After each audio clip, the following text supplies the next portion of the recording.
अल्लाह फरमाता है ज़ालिकल किताबु ला रैब फीह, वो किताब के जिसमें कोई शक नहीं, कोई डाउट नहीं, कोई शुबा नहीं।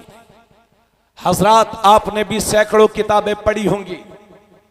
यहां पर बहुत पढ़े लिखे लोग मौजूद होंगे, दानिश्वर हजरात मौजूद होंगे। उन्होंने दीनी किताबें भी पढ़ी होंगी और दुनियावी किताबें भी पढ़ी होंगी।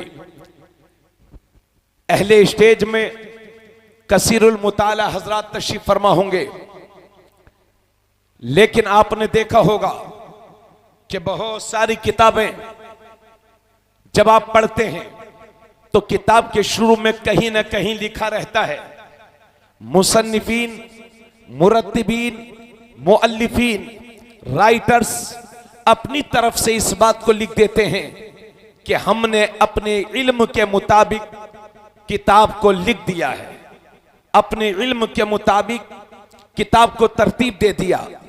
अगर कहीं गलती नजर आए तो हमें उसकी इत्तिला दे देना, ताकि जब अगला एडिशन छपे तो उसकी इस्लाह कर ली जाए, उस गलती को दोहराया ना जाए। दुनिया की सारी किताबों का यही हाल है कि कहीं शुरू में और कहीं आखिर में और कहीं बीच में लिखा रहता है कि हमने अपने इल्म के मुताबिक किताब को लिख दिया है, लेकिन अगर कहीं गलती नजर आए तो हमें उसकी इत्तिला दे देना, ताकि अगले एडिशन में उसकी इस्लाह हो सके। जब अगली बार ये छपे तो उस गलती को सुधारा जा सके। दुनिया की सारी किताबों का यही हाल है कि जैसे ही खोलो तो ये लिखा मिलेगा, मगर किताबों की इस भीड़ में वो तन्हा कुरान ही है कि जैसे ही खोलो तो लिखा मिलेगा ज़ालिकल किताबु ला रैब फीह, वो किताब कि जिसमें कोई डाउट नहीं, वो किताब कि जिसमें कोई शक नहीं, वो किताब कि जिसमें कोई शुबा नहीं। क्या बात, नारे तकबीर, नारे रिसालत, अज़मते कुरान पाक, सुभान अल्लाह, वाह वाह वाह। कुरान में लोगों को शक तो था, अगर शक ना होता तो अबू जहल मुसलमान ना हो जाता, अगर शक ना होता तो अबू लहब मुसलमान ना हो जाता, अगर कुरान में शक ना होता तो पूरी दुनिया के लोग कलमा ना पढ़ते, कुरान पर ईमान ना लाते। लोगों को शक ही तो है, तभी तो कुरान पर ईमान नहीं लाते, तभी तो लोग कुरान से जी चुराते हैं। अगर कुरान में शक ना होता तो पूरी दुनिया कुरान पर ईमान लाती। लोगों को शक था और ये शक आज भी है और सुबह कयामत तक रहेगा। मगर ए अहले कांट और अतराफ के सुन्नी मुसलमानों, ये ऐसा शक है कि अगर अक्लमंद लोग कुरान की दी हुई दलीलों पर गौर करें, कुरान ने जो कुरान की हक्कानियत पर जो दलीलें अल्लाह ने दी हैं, अगर उन दलीलों पर गौर करें तो शक नहीं रह जाएगा, डाउट नहीं रह जाएगा, शुबा नहीं रह जाएगा। तो जिस तरह से कोई अंधा, कोई नाबीना ये कहे कि मुझे सूरज की रोशनी दिखाई नहीं पड़ती, मुझे सूरज दिखाई नहीं पड़ता, तो इसमें गलती सूरज की नहीं है, इसमें गलती, इसमें कसूर सूरज का नहीं है, इसमें कसूर नाबीना की आंखों का है। सूरज की रोशनी तो है लेकिन वो देख नहीं पा रहा है। तो अगर कोई नाबीना कहे कि मुझे सूरज की रोशनी दिखाई नहीं देती, तो इसमें गलती सूरज की नहीं है, बल्कि गलती देखने वाले की है, नाबीना की है, उसे नजर नहीं आता, कसूर उसका है। तो सुन ले मेरे भाइयों, जिस तरह से अगर कोई अंधा कहे कि मुझे सूरज दिखाई नहीं देता, तो जिस तरह से किसी अंधे के इनकार से सूरज की रोशनी पर कोई फर्क नहीं पड़ता, इसी तरह से लखनऊ के किसी गधे के इनकार से कुरान की अजमत पर कोई फर्क नहीं पड़ता। सुभान अल्लाह, नारे तकबीर, नारे रिसालत, अज़मते कुरान पाक, फैजाने महरारा शरीफ, बरकाती दूल्हा, मसलके आला हजरत, वाह वाह, सुभान अल्लाह, माशाअल्लाह। अभी 1.5 साल पहले कुरान को मिटाने चले थे जनाब, कुरान को बदलने चले थे तो कुरान ही ने उसको बदल दिया। जरा जहन करीब फरमाए, बहुत तवज्जो से सुनने की जरूरत है क्योंकि वक्त की बहुत कमी है। हजरात, अभी 1.5 साल पहले लखनऊ के मशहूर जमाना मलऊन की तरफ से हिंदुस्तान के सुप्रीम कोर्ट में एक रिट दाखिल की गई कि कुरान से उन 26 आयतों को निकाला जाए जिसका ताल्लुक जिहाद से है। यह पहली मर्तबा की कोशिश नहीं है, बल्कि 70 की दहाई में पहली बार बंगाल के चंदोमल चोपड़ा नाम के एक शख्स ने कुरान की इन्हीं 26 आयतों के खिलाफ बंगाल के हाई कोर्ट में रिट दाखिल की और बंगाल की हाई कोर्ट ने उस रिट को समाप्त करने के लिए कबूल कर लिया। बंगाल के मुसलमान नाराज हो गए कि क्या किया जाए, धरना देने लगे, एहतजाज करने लगे। तो बंगाल की हुकूमत ने बंगाल के मुसलमानों को भरोसा दिलाया कि बंगाल के मुसलमानों को परेशान होने की जरूरत नहीं है, हम खुद बंगाल के हाई कोर्ट में मुसलमानों की तरफ से कुरान के तहफ्फुज के लिए बंगाल की हुकूमत खुद इस मुकदमे को लड़ेगी। नतीजा यह हुआ कि उसकी रिट को खारिज किया गया। अभी कुछ 1.5 साल पहले कुरान की 26 आयतों के खिलाफ इंडिया के सुप्रीम कोर्ट में रिट दाखिल की गई कि कुरान से उन 26 आयतों को मिटाया जाए, उन 26 आयतों को खारिज किया जाए। मैं उस वक्त भी कह रहा था, आज भी कह रहा हूं, मुझे उम्मीद थी कि सुप्रीम कोर्ट से उसको जलील किया जाएगा। उसकी दरखास्त को खारिज किया गया और मजीद ये कि 50,000 रुपए जुर्माना डाला गया। हजरात, और मैं साफ सुथरे लफ्जों में कह दूं, हिंदुस्तान की संविधान की रोशनी में सुप्रीम कोर्ट के किसी जज को भी यह हक नहीं है कि कुरान की कोई एक आयत तो दूर की बात, कुरान का कोई एक हर्फ भी कोई जज खारिज कर सके। संभल के बोल रहा हूं, घबराने की जरूरत नहीं है, जिम्मेदारी मेरी है। हिंदुस्तान के सुप्रीम कोर्ट के जज को भी यह हक नहीं है कि कुरान की किसी एक आयत को भी सुप्रीम कोर्ट खारिज कर सके। और क्या अगर कोई कह देगा कि कुरान की एक आयत को खारिज कर दिया गया तो क्या मुसलमान इसको मान लेंगे? अल्लाह की कसम, सुबह कयामत आ जाएगी मगर यह हरगिज नहीं हो सकता, क्योंकि बंदे की किताब, अल्लाह की किताब कोई बंदा हरगिज नहीं मिटा सकता। तो हजरत गिरामी, उसने कहा था कुरान की 26 आयतों को मिटाया जाए। मुसलमान परेशान हो गए, मुसलमान धरना देने के लिए तैयार थे, मुसलमान एहतजाज करने के लिए तैयार थे। लेकिन ये मेरी कौम के जिम्मेदारों, मैं तुम्हें भरोसा देना चाहता हूं, अरे कुरान की 26 आयतें तो दूर की बात है, कुरान का न कोई एक हर्फ मिटा सकता है, न कोई एक जबर मिटा सकता है, न कोई एक शेर मिटा सकता है, न कोई एक पेश मिटा सकता है, न कोई पारा मिटा सकता है, न कोई आयत मिटा सकता है, न कोई नुक्ता मिटा सकता है, क्योंकि किताबें वो मिटती हैं जो कागजों पे छपती हैं। कुरान कागज का मोहताज नहीं है, कुरान मुसलमानों के बच्चों के सीनों पे छपता है। नारे तकबीर, नारे रिसालत, अज़मते कुरान पाक, जामिया रज़विया बरकातुल कुरान। सुभान अल्लाह, वाह वाह, माशाअल्लाह, बहुत अच्छा। अगर दुनिया में सबसे ज्यादा किसी किताब के हाफिज हैं, तवज्जो चाहूंगा, अगर दुनिया में किसी किताब के हाफिज हैं तो उस किताब का नाम है कुरान। बाकी दुनिया में किसी किताब के आपको हाफिज ना मिलेंगे। बताइए कोई किसी किताब का हाफिज है? अगर आपने कोई हिंदी, इंग्लिश या उर्दू की दूसरी किताब भी आपने देख ली, बस भैया ठीक है, आप लोग तशरीफ रखें।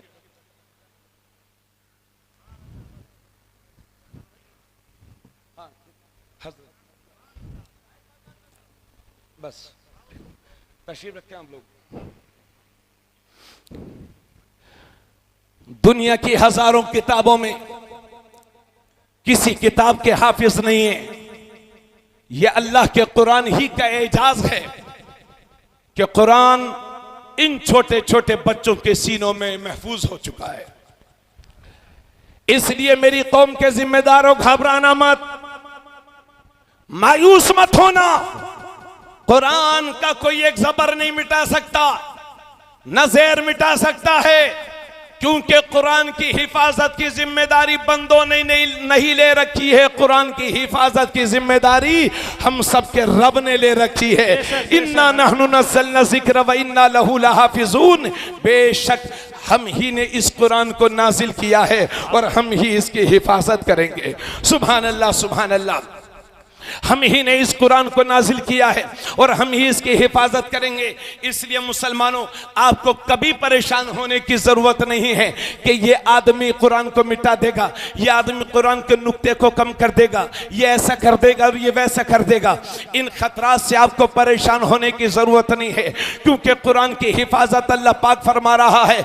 और अगर अब भी कुरान की हक़ानियत में किसी को शक है तो मैं भारत ही नहीं पूरी दुनिया के लोगों को चैलेंज करता हूं कि दुनिया की सारी किताबों को उठा करके समंदर में डाल दो और 100 साल तक भारत की प्रेसों पर पाबंदी लगा दो कि कोई भी किताब भारत के किसी प्रेस पर नहीं छपेगी, और सारी किताबों को उठा करके समंदर में डाल दो। अल्लाह की कसम, 100 साल के बाद नाम ले लेकर आवाज दो, फला किताब तू आजा, फला किताब तू आजा, फला किताब तू आजा, तो चैलेंज करता हूं, दुनिया की कोई किताब 100 साल के बाद दुनिया में नजर नहीं आएगी, लेकिन 100 साल के बाद बुलाया जाए ए कुरान तू आजा, तो मेरी कौम के ये छोटे छोटे बच्चे अपने सीनों को लेकर के हाजिर हो जाएंगे। बेशक नारे तकबीर, नारे रिसालत, बरकाती दूल्हा, फैजाने बरकत, जामिया रज़विया बरकातुल कुरान, अज़मत कुरान कॉन्फ्रेंस, नामूसे रिसालत कॉन्फ्रेंस। जब कुरान की 26 आयतों के खिलाफ हमला हुआ, तवज्जो है आप लोगों की,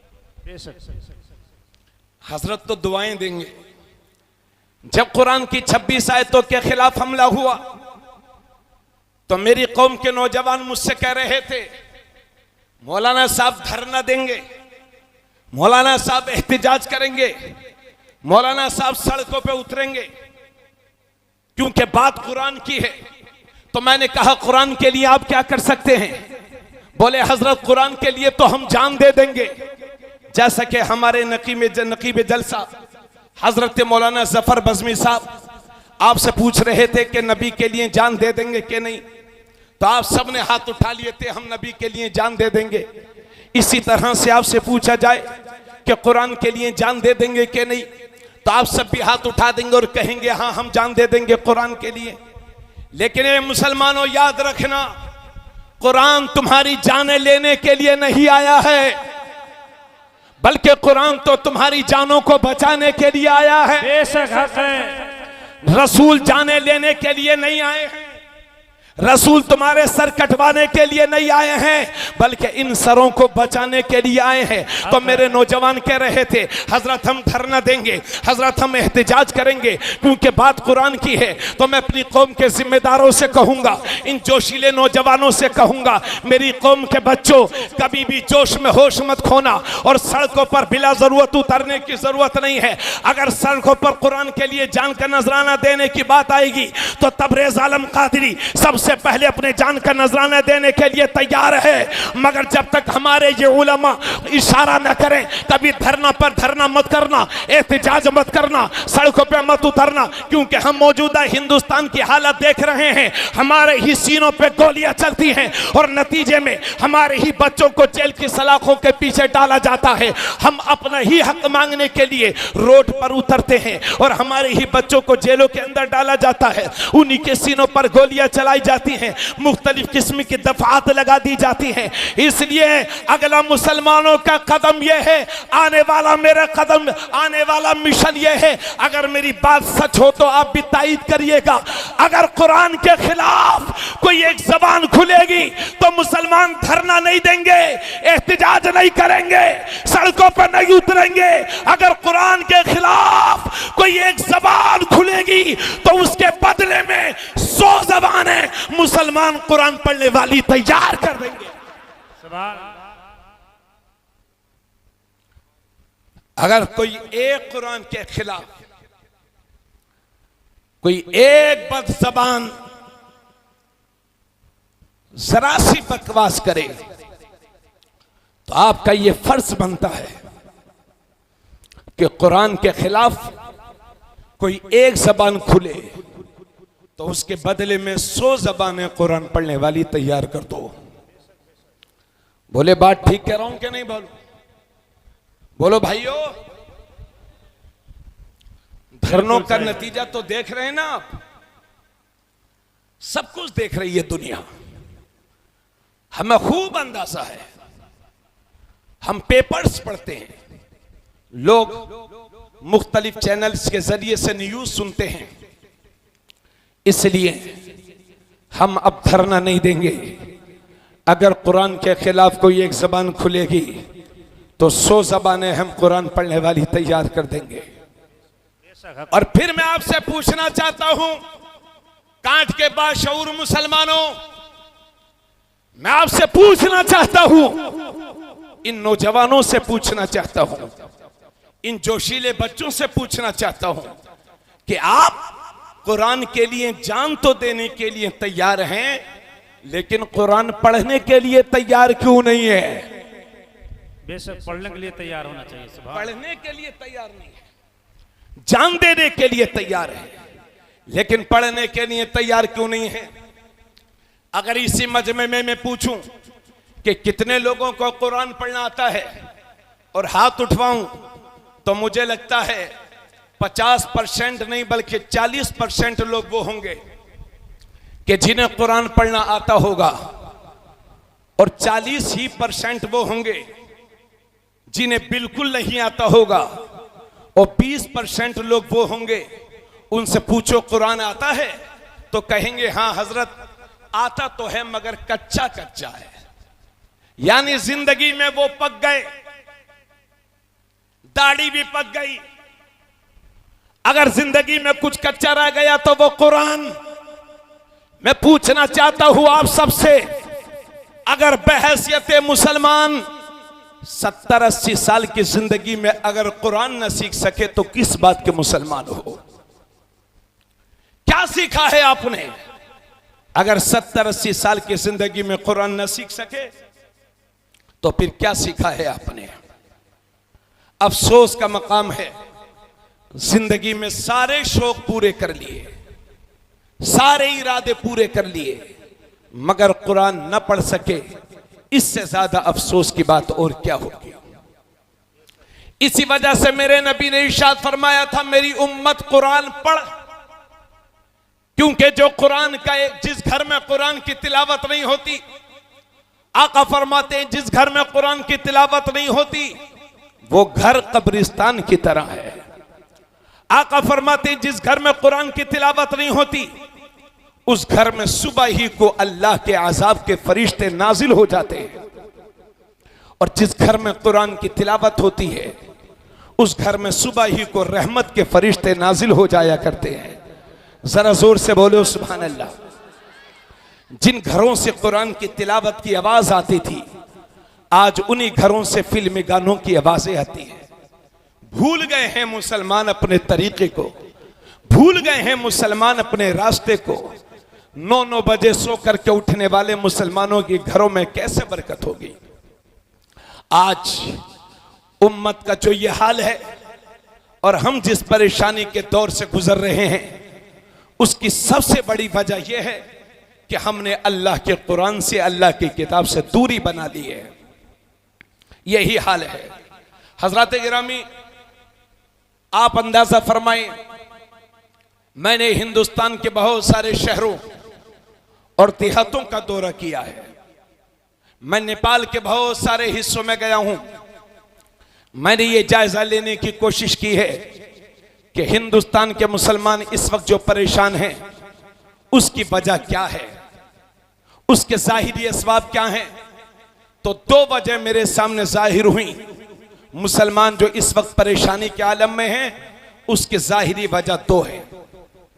पहली वजह तो ये, आज हम जो परेशान हैं उसकी पहली वजह ये कि हमने तालीम से दूरी बना ली है, और दूसरी वजह मुसलमानों के घरों की बेपर्दगी है, जिस बेपर्दगी ने मुसलमानों को तबाही और बर्बादी के दहाने तक पहुंचा दिया है। बातें समझ में आ रही हैं आप लोगों को कि नहीं? जी बेशक। अगर बातें समझ में आए तो थोड़ा बोलता रहिएगा ताकि मुझे लगे कि हमें मेरी बातें लोग समझ लें। दो वजह है मुसलमानों की परेशानी की। पहली वजह है मुसलमानों की बेइल्मी, जिहालत, नाख्वानदगी की बढ़ती हुई शरह। सच्चर कमेटी की रिपोर्ट यह कहती है कि 2.5% से भी कम पढ़े लिखे हैं मुसलमान कौम में। अल्लाह अकबर, जिस कौम के 97% लोग बेपढ़े लिखे हों,